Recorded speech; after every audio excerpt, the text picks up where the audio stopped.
Have you ever had a cool idea for a gadget and wished you could just build it? Make something smart right from scratch? Well, that's exactly what Arduino is for.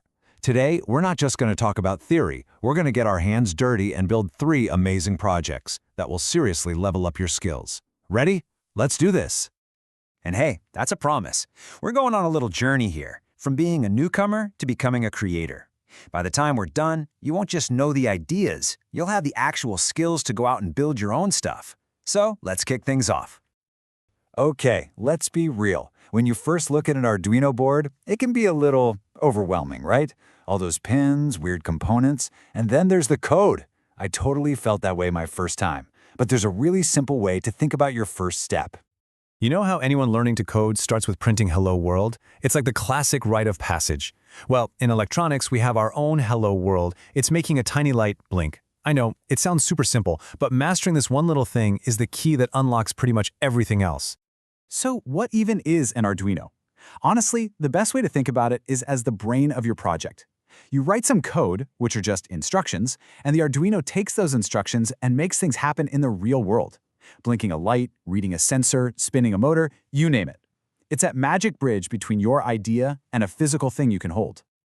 All right, so let's put that little brain to work. For our first project, we're going to solve a problem you see every day, making a light smart enough to turn itself on when it gets dark.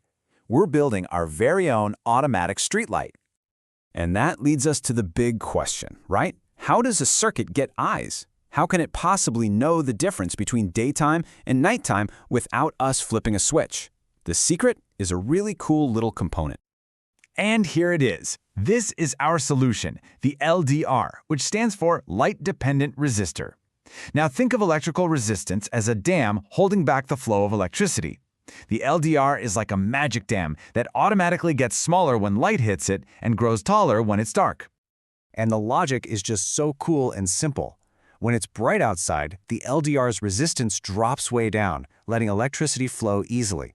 But as soon as it gets dark, that resistance shoots way up, blocking the flow.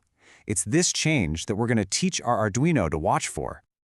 So the whole process breaks down into 3 easy steps. First, the LDR senses the light and tells the Arduino what it sees. Second, our code compares that reading to a number we decide means it's dark. And finally, if it's dark enough, the code activates the light. Sense, compare, activate. That pattern is the heart of so much automation. Okay, project 2.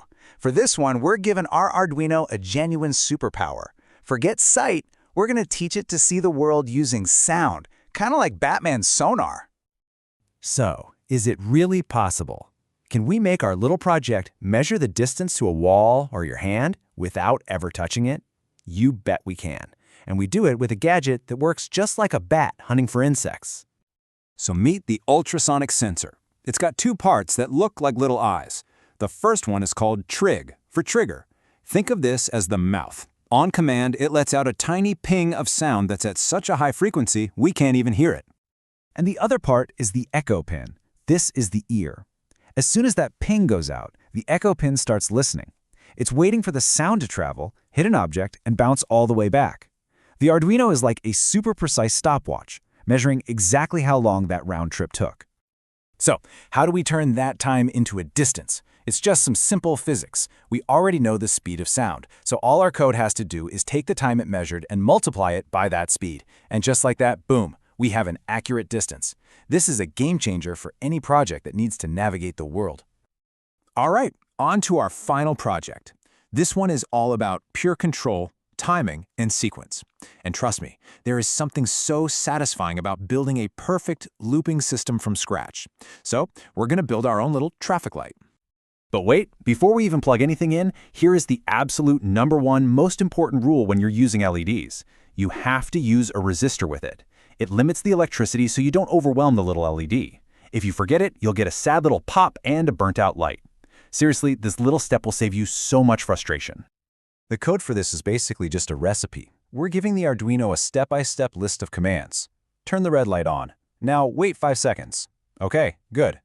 Turn red off, turn yellow on. Now wait 2 seconds. We just write out the whole cycle, and at the very end, we tell the Arduino to just loop that sequence over and over and over again. And the whole thing runs on this perfect timeline. At second 0, red turns on. At the 5-second mark, it switches to yellow.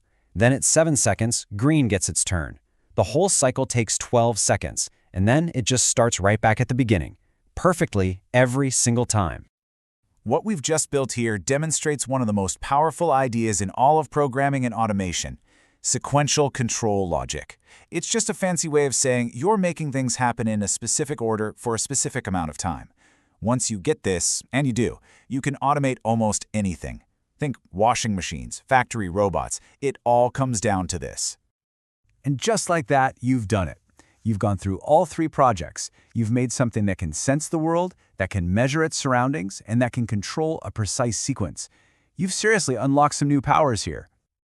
I mean, just stop and think about what you actually accomplished. You used a sensor to see light. You used sound waves to measure distance. You controlled a timed sequence using nothing but pure logic.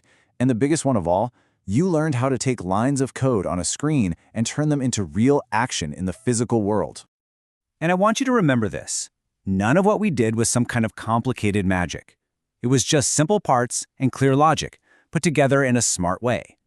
These are the building blocks you need to take whatever wild idea you have in your head and actually start building it. You can totally do this. So, I've got to ask, the automatic light, the sonar measurer, or the traffic light, which of those 3 was your favorite? Which one got your own ideas spinning? Let me know down in the comments. I'd really love to hear. Thanks for building along with me today.